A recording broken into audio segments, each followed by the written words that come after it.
7 hours.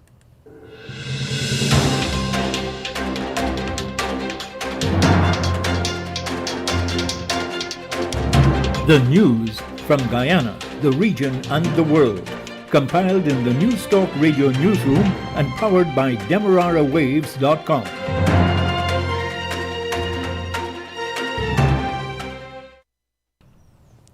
The news comes to you with the compliments of Eureka Medical Laboratories. With the news at this time, I am Tiana Jordan. A very good morning to you. First, the lead stories. A prominent attorney at law is calling for swift consultations between the president and the opposition leader to pave the way for an increase in the number of judges. Regionally, Barbados is overhauling its laws that govern juveniles and children. And internationally, the U.S. is reopening its borders today to double-jabbed foreign visitors, ending a 20-month entry ban. The details of these and other stories will be coming up right here in just a moment.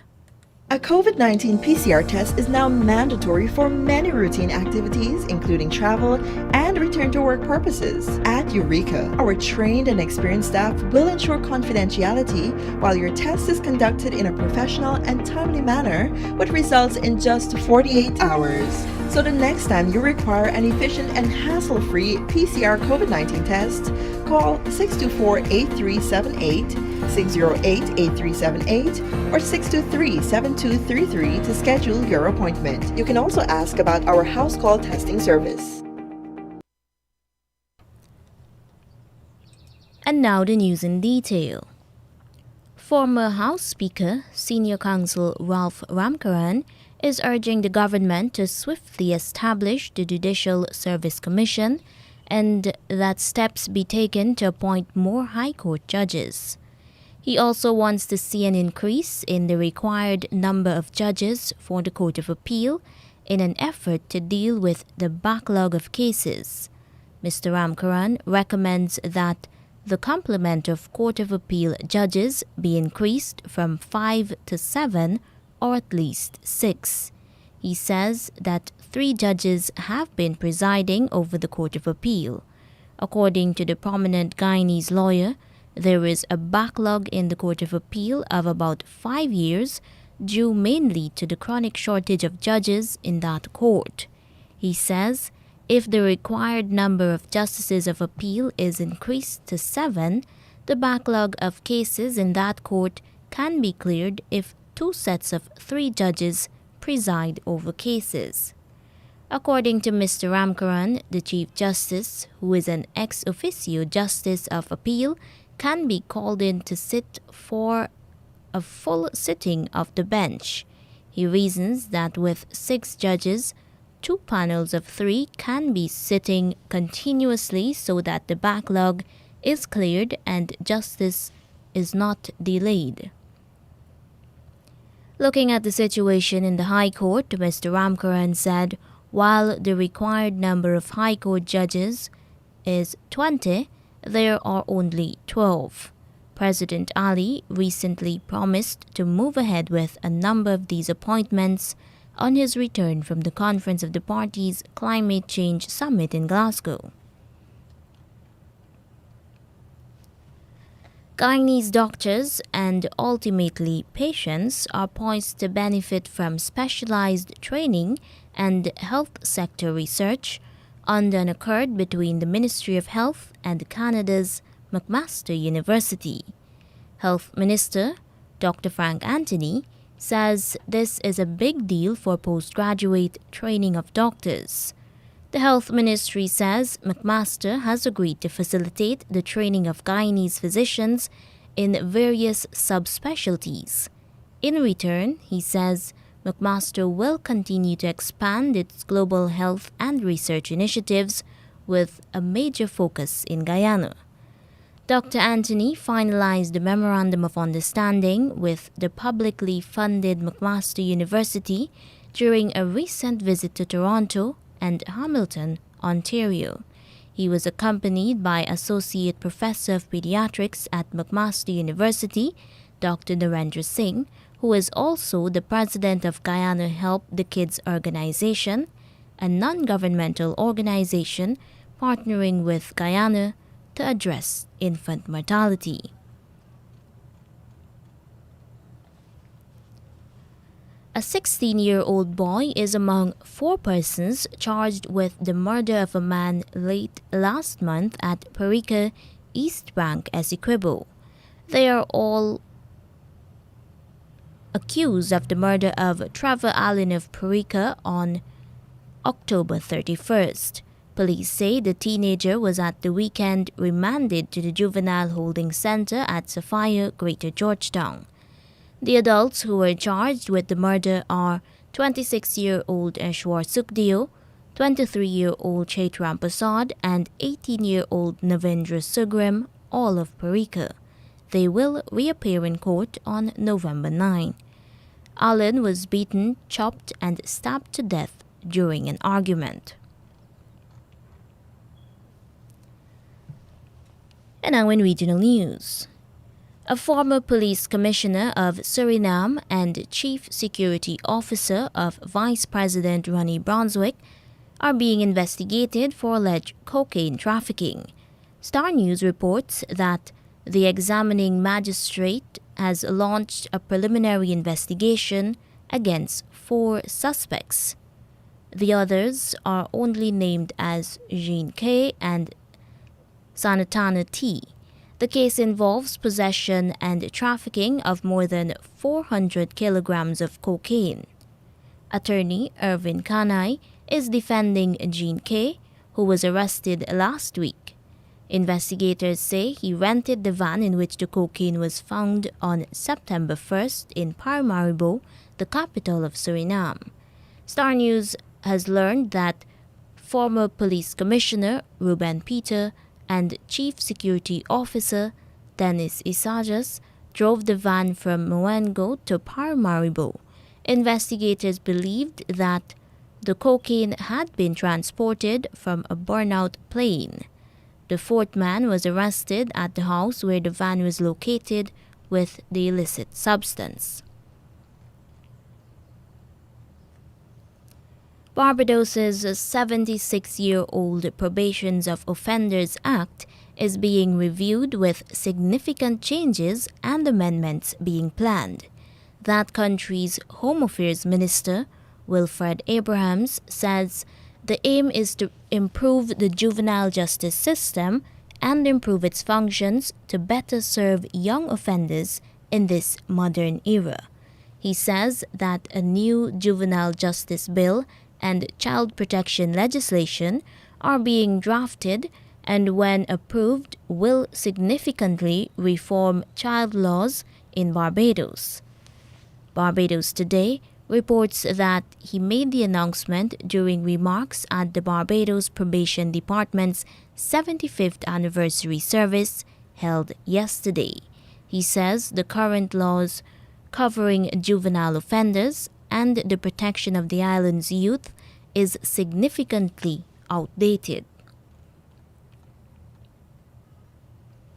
Trinidad and Tobago's Prime Minister, Dr. Keith Rowley, says there is no plans for a second extension to the current state of emergency. Dr. Rowley says the state of emergency comes to an end at the end of November, and he does not intend to ask Parliament to extend it. The curfew, he said, arises out of the state of emergency, and once the SOE ends, the curfew goes with it. The curfew was already extended once and will be officially lifted at the end of this month. The Trinidad Guardian reports that the Prime Minister returned from his first overseas trip since the country went into lockdown last year. He attended the COP26 summit in Glasgow and was in the United Kingdom for energy discussions. Over now to the BBC World Service for a bulletin of world news. BBC News, I'm John Shea. Xi Jinping will enhance his position as China's preeminent leader this week during a meeting of senior officials that's now underway in Beijing. The 4-day gathering is expected to approve a resolution to laud the Communist Party's achievements. Next year, Mr. Xi is expected to announce he's breaking recent convention and staying on in office. From Beijing, Stephen McDonnell reports. This could be a major turning point for China's power politics, shoring up Xi Jinping's grip on the party and providing a rationale for him to enter a historic third five-year term. Hundreds of members of the Central Committee have gathered inside Beijing's Great Hall of the People for an annual plenum. As with other such meetings, the agenda is secret. All that's been released is that it'll discuss historical achievements of the Communist Party. It's expected to be essentially a celebration of China's current leader. The head of the World Food Programme has urged world leaders to do everything they can to avert an impending catastrophe in Afghanistan, where he says millions are facing starvation. Speaking after his first visit since the Taliban took control, David Beasley said almost two-thirds of the population were in a dire situation. Our correspondent John Simpson is in Afghanistan. The Taliban themselves are showing signs of real fear about what's happening, and the suggestion is from David Beasley of the World Food Programme that they're actually helping quite strongly to get food sorted out, because they know that if there really is a question that 25 million people are in danger of starvation, that will destroy the country and destroy the Taliban as well. House-to-house vaccinations against polio are restarting across Afghanistan with the agreement of the Taliban. The World Health Organization and the UN Children's Agency are organising the programme. Previously, the Taliban had banned immunisation in areas they controlled, claiming the jabs were un-Islamic. More than 3 million Afghan children have been left exposed to the disease since vaccinations were suspended in conflict areas in 2018. The United States has reopened its land and air borders to travellers from much of the world, 20 months after a ban was first imposed due to the COVID pandemic. Airlines have planned for a huge surge of inbound travellers. Our transport correspondent Caroline Davis has more details. Over 600 days since the doors were closed, the US has changed its rules for foreign visitors. Travellers must be vaccinated with a WHO or FDA-approved vaccine, which includes AstraZeneca, Pfizer, Janssen and Moderna. They must also prove they've had a negative test up to 3 days before they fly. Under 18s don't need to be vaccinated, but do need to take a test if they're 2 years old or over. World News from the BBC. A new study has revealed the extent of the fossil fuel industry's influence on the UN Climate Summit in Glasgow. The environmental group Global Witness says just over 500 of the participants work for a company or trade association with strong links to oil and gas, the biggest single delegation. Campaigners warn that will undermine progress on tackling global warming and want them banned from future talks. A government minister from the tiny Pacific island nation of Tuvalu has filmed a speech for the climate change conference while standing knee-deep in seawater. Michael Bristow reports. In the video, Simon Coffey, the Minister of Justice, is standing at a lectern in a suit and tie. The flags of the UN and Tuvalu are fluttering behind him. But he's not in a conference room. He's standing in the sea in Tuvalu with his trousers rolled up. He filmed the speech to be shown in Glasgow on Tuesday to highlight how global warming causes sea levels to rise, threatening his country's existence. Tuvalu is made up of a series of low-lying islands and atolls, where the highest point is just 4.6 metres above sea level. An advisor to Pakistan's Prime Minister has questioned why advertisers are still using women to promote their brands when there are so many good-looking men around. Tahir Ashrafi says women shouldn't be used in adverts unnecessarily. He told media in Lahore that he was against the practice.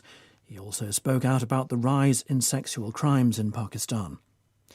European and American space officials say the successor to the Hubble Space Telescope is on track to be launched in mid-December. The James Webb Space Telescope, which cost $10 billion to develop, is set to be one of the grand scientific endeavours of the 21st century. Its mission is to take pictures of the very first stars to shine in the universe more than 13.5 billion years ago. And that's the latest BBC World News. The news came to you with the compliments of Eureka Medical Laboratories. Don't let the fear of contracting the coronavirus disease deter you from seeking the medical care you need. At Eureka Labs, we ensure the safety of our clients and staff with our rigid sanitization routine.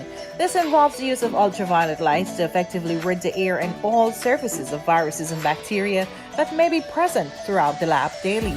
The light works to rapidly inactivate microorganisms through a physical process that is invisible to human eye. So the next time you need a checkup, don't hesitate to give us a call on 225-7574 to schedule your appointment. And now to end the news, here is a recap of the leads.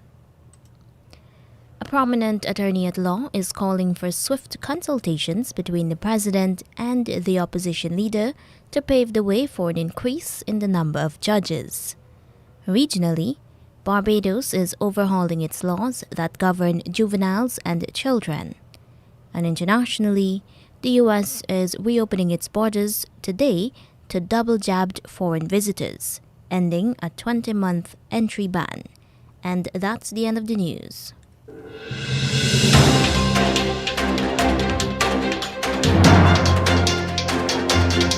This has been the news, compiled in the News Talk Radio Newsroom. For ongoing updates, visit demerarawaves.com, and you can check facebook.com/demwaves and twitter.com/demwaves.